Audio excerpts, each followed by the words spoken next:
40 বছর বয়সে এসে আমি আবারও গর্ভধারণ করেছি, যেখানে আমার বড় মেয়ের 7 মাসের সন্তান সম্ভব বা ছোট মেয়েটার বিয়ে কয়েকদিন বাদে। এর থেকে লজ্জাজনক পরিস্থিতি আর কি হতে পারে ডক্টর? এই ভ্রণটি কোনোভাবে রাখা সম্ভব নয় ডক্টর। আপনি অপারেশন করিয়ে দিন। সম্ভব নয়। এ বসে এসে 3.5 মাসে ভ্রণটি নষ্ট করা চারটেখানিক ব্যাপার নয় মিসেস পারভিন। এই অবস্থায় লাইফ রিস্ক রয়েছে আপনার। আমি রিস্ক নিতে প্রস্তুত। নিজের কথা ভেবে আমি আমার মেয়েদের অশান্তি কারণ হতে চাই না ডক্টর। এই খবর শুনলে সমাজের লোকজন হাসাহাসি করবে। শেষ বয়সে এসে সবার হাসির খোরাক হতে চাই না আমি। প্লিজ ডক্টর, কিছু একটা করুন আপনি। সামনে চেয়ারে বসা শাহনাজ পারভিনের কথা শুনে ডক্টর ঐর্থ পূর্ণ দৃষ্টি বুঝালো অর্ধবয়স্ক মহিলারা পানে। লজ্জায় ভীতুমুখে কাচুমাচু হয়ে বসে আছেন তিনি। অজানা আতঙ্কে দুশ্চিন্তায় বিন্দু বিন্দু ঘাম জমছে কপালে। ডক্টর মিনিট সময় চুপ থেকে ওনাকে আশ্বাস দিয়ে বলেন, মাতৃত্ব কখনো লজ্জার হয় না, বরং সৃষ্টিকর্তা দেওয়ার বিশেষ রহমত। আপনি লজ্জা পাবেন না। বড় মেয়েদের কথা ভেবে ছোট্ট প্রাণটা মেরে ফেলতে যাচ্ছেন? গর্ভে যে ছোট্ট প্রাণটা রয়েছে সে তো আপনারই সন্তান। তাহলে নিষ্পাপ ফুলটির প্রতি কেন এত অবিচার? শাহনাজ পারভিন ডক্টরের এহেন কথায় সাথে সাথে মাথা নিচু করে ফেললেন মাতৃত্বের আনন্দের। কিন্তু অসমের ভিন্ন পরিস্থিতি এসে বিকায়া দাগ পড়ে গিয়েছেন তিনি।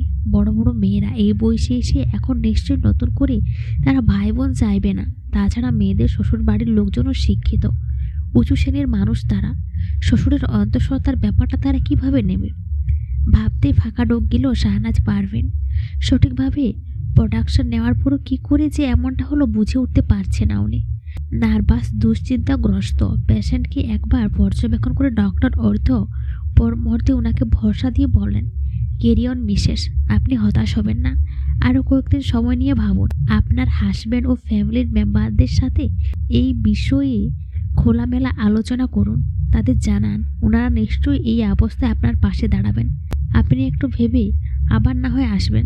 ডক্টরের কথায় একটুখানি ভরসা পেল শাহনাজ পারভিন। তবু চিন্তা কমলো না তার। বিষয়টা সবাইকে কি করে বলবে এটা নিয়ে বিরাট সংকোচে পড়লেন তিনি। দোনা মোনা দ্বিধাগ্রস্ত মন নিয়ে বাসায় ফিরে আসলেন। তখন বাড়িতে পা রাখতে ছোট্ট মেয়ে খুশি চলে আসলেন মায়ের কাছে। উসুকুসু নয়নে একবার মাকে পর্যবেক্ষণ করে তড়িৎ কণ্ঠে জিজ্ঞেস করলো, মা ডাক্তার কি বলল? চমকে উঠল শাহনাজ পারভিন। খুশি তার সঙ্গে ডক্টরের কাছে যেতে চাইলে উনি সঙ্গে নেয়নি। সব পরিস্থিতি একাই সামলাতে চেয়েছিল, কিন্তু কই হলো। মিনিটখানেক সময় নিয়ে নিজেকে ধাতস্থ করে উনি গম্ভীর হয়ে মেয়েকে প্রশ্ন ছুড়ে দিল, তোদের যদি আরও নতুন ভাই বোন আসে এটা নিয়ে কোনো সমস্যা তোদের? খুশির মুখটা থমথম হয়ে গেল। মায়ের অস্বাভাবিক আচরণ দেখে খুশি এই ব্যাপারে আগে আন্দাজ করেছিল, তবে নিশ্চিত ছিল না। তার মনে যে ভয়টা পেয়েছিল এটাই সঠিক। খুশি কিছু না বলে থমথম মুডে নিজের রুমে চলে গেল। শাহনাজ পারভিন মেয়ের যাওয়ার দিকে একবার চেয়ে হতাশার শ্বাস ছাড়লেন। পর মুহূর্তে নিজেও তাদের রুমে যাওয়ার জন্য পা বাড়ালো, কিন্তু পারল না। মাথায় চক্কর দিয়ে পড়ে যেতে নিল। এরই মধ্যে সাফায়ান এসে নিজের স্ত্রীকে ধরে ফেলল। ভাগ্যিস উনি মাইয়ে বাসায় এসেছিল। স্ত্রীকে ধরে একটা চেয়ারে বসিয়ে দিয়ে পানি এনে দিলেন। শাহনাজ পারভিন ডক্টর করে পুরোটা খেয়ে নিলেন। সাফায়াত এবার ওনার পাশে চেয়ারটায় বসতে চিন্তিত হয়ে বলল, ডক্টর কি বলল? শাহনাজ, ওষুধ দিয়েছে? ঠিকঠাকভাবে সব কাজ করতে পেরেছো তুমি? হঠাৎ কি হলো তোমার? শাহনাজ পারভিন মাথা নিচু করে আমতা আমতা করছে। স্ত্রীর লজ্জা রাগা ভয়ার্ত মুখ ও ভঙ্গিমা দেখে ফের উদ্বিগ্ন কণ্ঠে সাফায়াত বলল, কি হলো নাজ, তুমি ভয় পাচ্ছ কেন? তুমি কিছু নিয়ে চিন্তিত? ডক্টর কি বলল? রিপোর্ট খারাপ এসেছে? বলো আমায়। শাহনাজ পারভিন চোখ তুলে তাকালো, জোরানো কণ্ঠে শুধালো, আমি আবারও মা হতে চলছি। 3.5 মাসের একটি প্রাণ বেড়ে উঠেছে আমার সাথে। হোয়াট? শাহনাজ পারভিন ফাঁকা ডোক গিললেন। সাফায়াত উত্তেজিত হয়ে বসা থেকে উঠে দাঁড়ালো। তার বিস্মিতও কাটছে না। বর্তমানে চেয়ারম্যান তিনি। 5 এলাকার লোক তাকে চেনে জানে, সম্মান করে। তাছাড়া মেয়েরা বড় হয়েছে, বিয়ে শাদী হয়ে নাতি নাতনি আসতে চলেছে। এই অবস্থায় স্ত্রীর এহেন কথায় কান গরম হয়ে গেল তার। কিংক্ষণত নীরব থেকে চাপা সরে পুনরায় আবারও বলল, তুমি কি বলছো নাজ? সত্যি কি তাই? আমি ভুল বলিনি আপনাকে।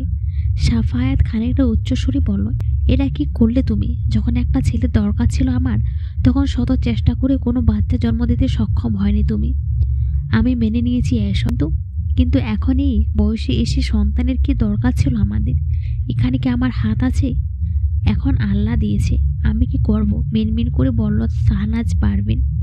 তুমি কি করবা মানে? তোমার লজ্জা লাগছে না এই আধুনিক যুগে এসে প্রাচীন যুগের মতো একটা কাজ করতে, যেখানে কিছুদিন গেলে নানা নানি হব আমরা, নাতি নাতনি বড় বড় মেয়ে জামাই, এদের মধ্যে নতুন করে আমাদের বাচ্চা?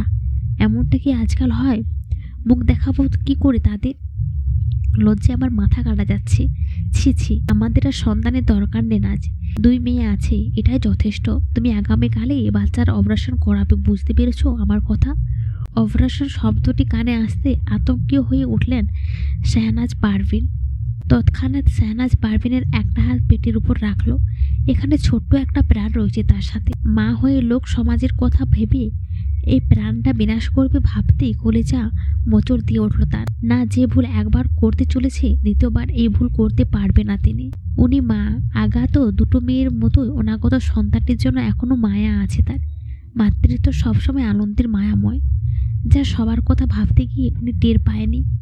ডক্টরের চেম্বার থেকে বের হয়ে সারা রাস্তা যখন একা একা হাঁটছিল, তখন এই সুখের অস্তিত্ব টের পেয়েছে মা। নিজের করা ভুল সিদ্ধান্তের জন্য অনুতপ্ত হয়েছে। সেই ভুল আবার কোনোভাবে দ্বিতীয়বার সমর্পণ করা যাবে না। এই সুখ থেকে বঞ্চিত হবে না শাহনাজ পারভিন, হোক না তার বয়স। তার অনাগত সন্তান পবিত্র। এই কমল ফুলটি কি করে নষ্ট করবে মা? পর মুহূর্তে উনি ছলছল চোখে আতঙ্কিত স্বরে স্বামীর পানে তাকিয়ে শোধালো, অমন করে বলবে না গো, অমন করে বলবে না। ওটা তো আমাদেরই সন্তান, আমার হাসি খুশির মতনই ও আমার রক্তেরই অস্তিত্ব। এই রক্তে কি করে ডাস্টবিনে ফেলে দেব আমি? আপনি বাবা হয়ে এত বড় সিদ্ধান্ত আমাকে চাপিয়ে দিবেন না। দোহাই আপনার। জানি ঠিক হয়নি, তবুও আল্লাহর ইচ্ছে হয়ে গেছে। আপনি আমাকে সাপোর্ট করবেন, এইটুকু আমার সাহস। স্ত্রীর কথা শুনে এবার মেজাজ বিগড়ে গেল সাফায়েত চেয়ারম্যান। একে তো ভুল করেছ, আবার বুড়ো বয়সে নাকামি। উনি কঠিন চোখে তাকিয়ে সাপ জানিয়ে দিয়েছে, এই বাচ্চা রাখা সম্ভব নয়। এই সমাজের মাঝে চলতে হয় আমাদের। লোক জানাজানি হলে কি বলবে?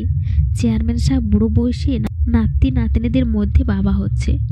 ওনাদের টিক্কারি মূলক মন্তব্য কেমন হবেছি ভাবতে পারছে না উনি।